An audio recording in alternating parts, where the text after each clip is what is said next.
నమస్తే శ్రీమాత్రే నమః శ్రీకృష్ణాయ నమః. సెప్టెంబర్ 30, 2025 మంగళవారము. ఈరోజు అత్యంత ప్రభావితమైన రోజు దుర్గాష్టమి అన్నమాట. నవరాత్రుల్లో మనకి దుర్గాష్టమి అమ్మవారి యొక్క అవతారం. అయితే మెగా9 భక్తి టీవీ ప్రేక్షకులకు ప్రతి ఒక్కరికి పేరు పేరున అమ్మవారి యొక్క దుర్గాష్టమి శుభాకాంక్షలు తెలుపుకుంటూ, అమ్మవారి యొక్క అనుగ్రహము మీ ప్రతి ఒక్కరికి మీ కుటుంబంలోనూ మీకు అందాలి అని కోరుకుంటూ పంచాంగంలోకి వెడదాము.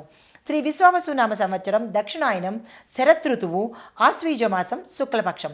ఈరోజు సూర్యోదయ సమయము ఉదయం 6:09, సూర్యాస్తమ సమయం సాయంత్రం 6:02. ఈరోజు తిథి అష్టమి మనకి సాయంత్రం 6:01 వరకు ఉంది. తదుపరి నవమి తిథి ప్రవేశము. నక్షత్రం మూల ఉదయం 6:10 వరకు. తదుపరి పూర్వాషాఢ నక్షత్ర ప్రవేశము. వర్జము సాయంత్రం 4:36 నుంచి సాయంత్రం 6:19 వరకు. దుర్ముహూర్త సమయము రాత్రి 10:53 నుంచి రాత్రి 11:41 వరకు. రాహుకాలం మధ్యాహ్న సమయంలో 3:04 నుంచి సాయంత్రం 4:33 వరకు. యమగండ కాలం ఉదయం పూట 9:07 నుంచి 10:36 వరకు. బ్రహ్మముహూర్త సమయం తెల్లవారుజామున 4:33 నుంచి తెల్లవారి 5:21 వరకు. అమృత గడియలు రాత్రి సమయంలో 2:55 నుంచి తెల్లవారి 4:38 వరకు.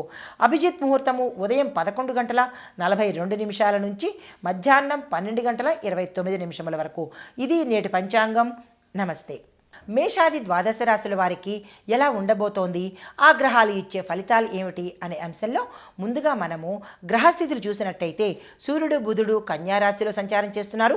విద్య, ఉద్యోగము, వ్యాపారము, కమ్యూనికేషన్ రంగాల్లో విశేషమైన స్పష్టత, విజయము, వృద్ధి గోచరిస్తోంది. మంగళుడు తులారాశిలో ఉండడం వల్ల సత్సంబంధాలు ఇటు వ్యాపార పరంగాను ఇటు దాంపత్య పరంగాను కుటుంబ పరంగాను సత్సంబంధాలు ఉండబోతున్నాయి. దీంతోపాటు ప్రయాణాలు అన్నీ కూడా సులభంగాను విజయం పరంగాను క్షేమంగాను ఉండబోతున్నాయి. అయితే చంద్రుడు కర్కాటకంలో ఉండడం వల్ల కుటుంబంలో శాంతి, సంతోషము, శుభకార్యాలు, ఆర్థిక స్థిరత్వము, భావోద్వేగ విషయంలో శాంతి, సమన్వయము ఏర్పడబోతోంది. అయితే ఈ యొక్క ఫలితాలు మనకి మేషాది ద్వాదశ రాశుల వారికి ఎలా ఉండబోతోంది అనే అంశంలో తదుపరి రాశి ధనస్సు రాశి. ఈ రాశి వారికి దూర ప్రయాణాలు లాభిస్తాయి. ప్రయాణాలు సౌకర్యంగా ఉంటాయి. ప్రయాణాల వల్ల కూడా పెద్దల కానీ లేదా అంటే ప్రముఖమైన వ్యక్తుల యొక్క పరిచయాలు జరగడం కానీ జరిగే అవకాశం కనబడుతోంది. ఉద్యోగంలోనూ విద్యలోనూ రాజకీయంలోనూ వ్యాపారంలోనూ పురోగతి అనేది గోచరిస్తోంది. ఆర్థిక లాభాలు మాత్రము సాధారణంగానే ఉంటాయి తప్ప పెద్దగా చెప్పుకునేంత స్థాయిలో ఆర్థిక లాభాలు కనిపించట్లేదు. కుటుంబంలో సంతోషంగా ఉంటుంది. ఆగిపోయిన పనులు తిరిగి ప్రారంభించడానికి అనువైన సమయము. వివాహం కోసం కానీ సంతానం కోసం కానీ ప్రయత్నం చేసేవారికి ఈరోజు అనుకూలంగా ఉండబోతోంది. గ్రహాల యొక్క అనుకూలత మీకు 91%గాను, గ్రహాల యొక్క ప్రతికూలత 9% మాత్రమే ఉన్నది. అనగా ఈరోజు అత్యంత అనుకూలమైన రోజు.